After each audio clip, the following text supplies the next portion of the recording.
ఢిల్లీలో జరిగినటువంటి Kejriwal and BJP ఇది కుమ్మక్కయ్యిండ్రు. దీనికి కారణం ఓన్లీ బీజేపీని గెలిపించడానికి రాహుల్ గాంధీ అంటాడు. ఏమన్యాయం అండి ఇది ఇది ఇది మంచి పద్ధతి కాదు. మా లైఫే కాంగ్రెస్ పార్టీ పుట్టిందే ఏది సెక్యులర్ సిద్ధాంతం మీద. మేము బీజేపీతో ఎన్నడాటు చేస్తే అవుతాము. ఎందుకు రోజు ఇదే మాటలు. అసలు మీడియా కూడా ఎక్కువ వాళ్ళకే ఇంపార్టెన్స్ ఇస్తుంది. నేను ఎందుకు చెప్తున్నానంటే మేము ఐఐటి ఐఐఎంలో రిజర్వేషన్ తెచ్చినాం, ఓబీసీ పార్లమెంట్ కమిటీ చేసినాం, యూపీఏ పీరియడ్లో జరిగింది. కానీ ఒక్క పేపర్ కూడా రాయదా. కాంగ్రెస్ చేసింది యూపీ అని చెప్తున్నది. అది వాళ్ళు ఏం చేయని వాళ్ళు 25 కోట్ల మందిని మేము బిలో పావర్టీకి వెళ్ళి పైకి తెచ్చినామంటున్నారు. ఇవన్నీ వాళ్ళకే అవకాశాలు ఇస్తున్నాం. తప్పనిసరిగా మేము చేసింది చెప్తున్నాం. తప్పనిసరిగా ఏదైతే సోనియా గాంధీ గారు 6 డిక్లరేషన్ మాకు 5 సంవత్సరాలు ప్రజలు అవకాశం ఇచ్చిర్రు.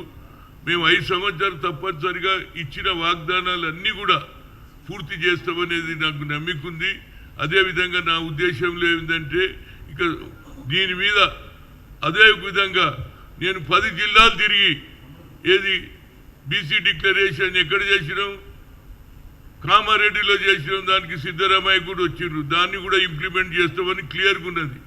మనకు 42% రిజర్వేషన్ వస్తుంది. దాంతోపాటు మా బడ్జెట్ కూడా పెంచాలని రాష్ట్ర ప్రభుత్వం మీద కూడా నేను కోరుతాను. అదే దాని మీదనే మనం కాన్సన్ట్రేట్ చేయాలి.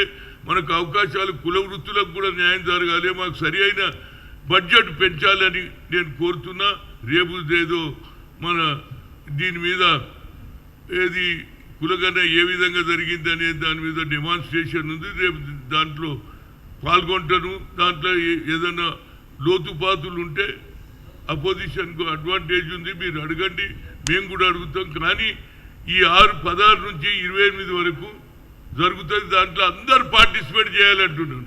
మీరు ఏదో ఇంత పెద్ద లిస్ట్ ఉన్నదా అవన్నీ ఏం చూడకుండా పోయి మీరు ఏం రాస్తారో రాసి ఇచ్చారు.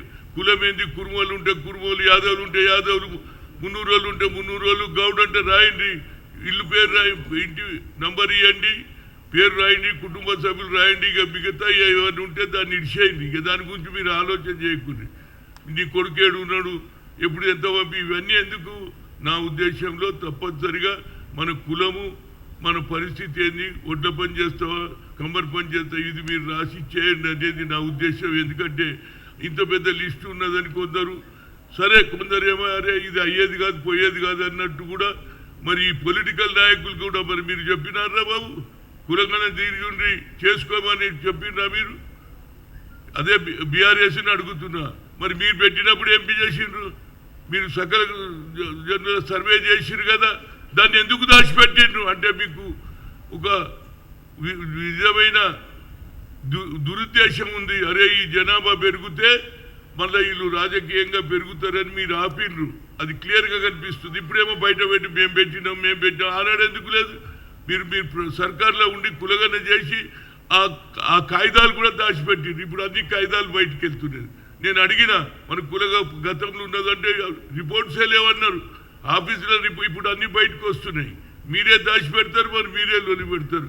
ఏదైనా ఒక మంచి పరిణామం. మన రాష్ట్రం దిక్సూచిగా యావత్ భారతదేశంలో రాహుల్ గాంధీ గారు ఏది అపోజిషన్ లీడర్గా పార్లమెంట్లో బిల్లు పెడితే ఈ బీజేపీ నాయకులు ఇట్లు దీనికి మద్దతు ఇస్తారా లేదా అన్నీ తెలుస్తుంది. ఇవాళ అన్నీ మాట్లాడినట్టు కాదు.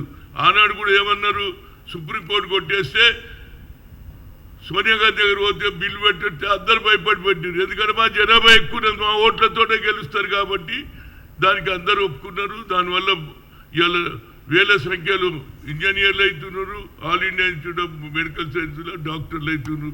అదేవిధంగా మీ అందరికీ నా ఒకటే రిక్వెస్ట్ ఏంటంటే తప్పనిసరిగా ఈ 42 ఏదైతే లోకల్ బాడీ ఎన్నికల్లో తప్పనిసరిగా రేపు అసెంబ్లీ సమావేశం పెట్టి నిర్ణయం తీసుకుంటే బడుగు బలైన వర్గాలకు మంచి అవకాశం ఉంది. సర్పంచులు కావచ్చు, మండల అచ్చలచ్చలుగా శాసనసభ్యులు, పార్లమెంట్ మెంబర్ కావచ్చు అనేది ఓబీసీ ఎంపీస్ కన్వీనర్గా నేను అందరికీ రిక్వెస్ట్ చేస్తున్నా. తప్పనిసరిగా మిగతా వాళ్ళు కూడా పని ఇచ్చిపెట్టు. అప్పుడు కూడా ఏం చేసారు, దుబాయ్లో ఉన్నోళ్ళు కూడా రావాలి, మీరు రాయించుకోకపోతే పోతుంది, అందరూ వచ్చిండ్రు.